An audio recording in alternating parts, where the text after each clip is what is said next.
নমস্কার, আমি ডায়েটিশিয়ান শ্রেয়া চক্রবর্তী।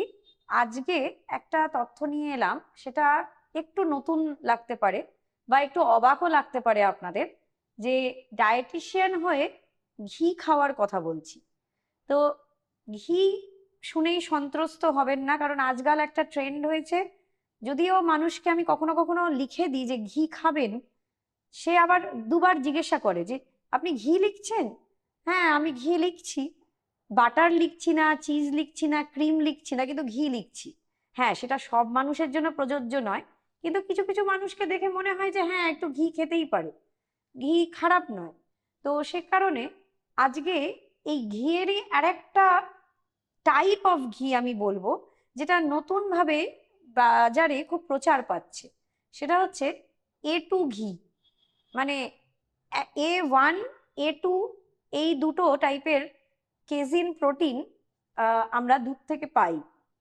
এই A2 মিল্ক, যেসব কাউ, গির, সাহিওয়াল, এই সব ইন্ডিয়ান কাউ, যেগুলো মানে ইন্ডিয়ান গরু যেসব দুধ তৈরি করছে, সেটাকে A2 মিল্ক বলা হচ্ছে, কারণ এর মধ্যে শুধুই A2 বিটা কেজিন নামক এই প্রোটিনটা থাকছে।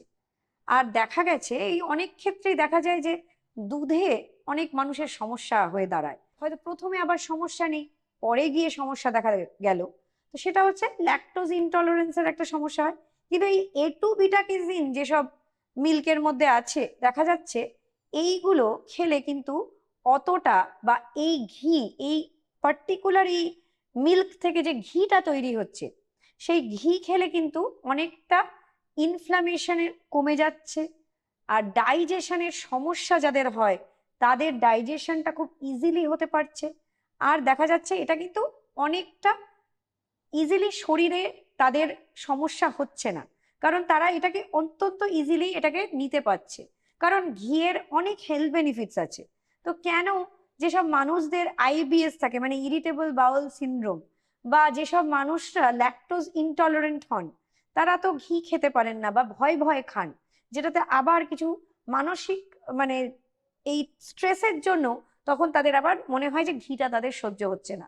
তো সে কারণে এই A2 ঘি কিন্তু তারা নির্দ্বিধায় খেতে পারেন। এই A2 ঘির মধ্যে বিশেষভাবে দেখা গেছে ভিটামিন A, D, E কে সমৃদ্ধ। এর মধ্যে থাকে ওমেগা 3 ফ্যাটি অ্যাসিডস। এর মধ্যে থাকে কনজুগেটেড লিনোলেইক অ্যাসিড, যেটার বিশেষভাবে অ্যান্টি ইনফ্ল্যামেটরি প্রপার্টিজ আছে। আর দেখা গেছে ফ্যাট বার্নিং প্রপার্টিজ আছে। মানে যদি দেখা গেছে যদি এটা যদি ওভারওয়েট পার্সনরা খান, কিছু মাত্রাতিরিক্ত নয়, তবে যদি পরিমাণ মেপে খান, এটার মধ্যে কিন্তু ফ্যাট বার্নিং প্রপার্টিজ আছে। তাহলে বুঝতে পারছেন শরীরের জন্য এটা কতটাই উপকারী।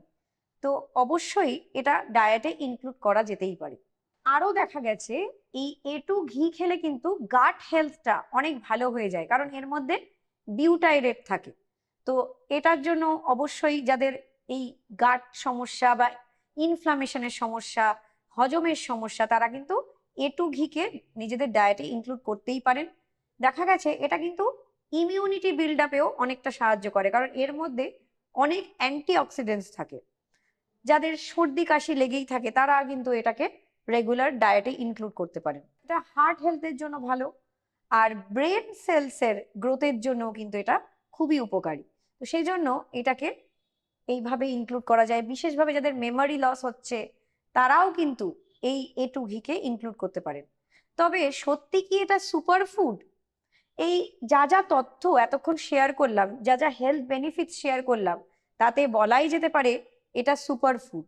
কিন্তু মাথায় রাখতে হবে এটা কিন্তু ক্ল্যারিফাইড বাটার, এটা কিন্তু স্যাচুরেটেড ফ্যাট।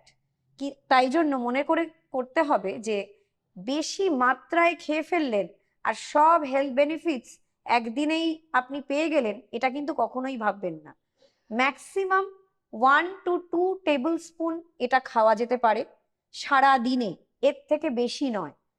তাহলে আবার প্রত্যেকটা রান্নাতেও দিচ্ছেন, আলাদাভাবেও খাচ্ছেন, তা কিন্তু নয়। সারা দিনে 1 to 2 টেবিল স্পুন, কারণ আলটিমেটলি এটা কিন্তু ফ্যাট। তাই অতিমাত্রায় খেলে কিন্তু সেই একই প্রবলেম ফ্যাট খেলে যা যা হয় সেটা হতে পারে। তাই কোনো কিছুই যেটা শরীরের জন্য ভালো, সেটা অতিমাত্রায় খেয়ে নেবেন তা কিন্তু হয় না। তো সেই কারণে অবশ্যই এটা সুপার ফুড, কারণ এর অনেক হেলথ বেনিফিট, কিন্তু তার মানে এই নয় যে অতিমাত্রায় খাওয়া যেতে পারে বা একদিনেই আপনি এর সব হেলথ বেনিফিটস পেয়ে যাবেন। তো সেজন্য অল্প করেও হলেও রেগুলার এটাকে ডায়েটে ইনক্লুড করা যেতে পারে। কিন্তু কিছু কিছু এর মাইনাস পয়েন্টও আছে যেটা বলতে চাই।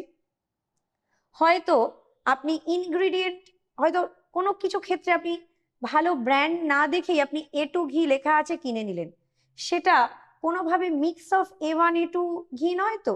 অবশ্যই ইনগ্রিডিয়েন্ট দেখে কিনুন, ভালো ব্র্যান্ড যেটার সব ফুড কোয়ালিটিস লেখা আছে ভালোভাবে, সেভাবে কিনুন।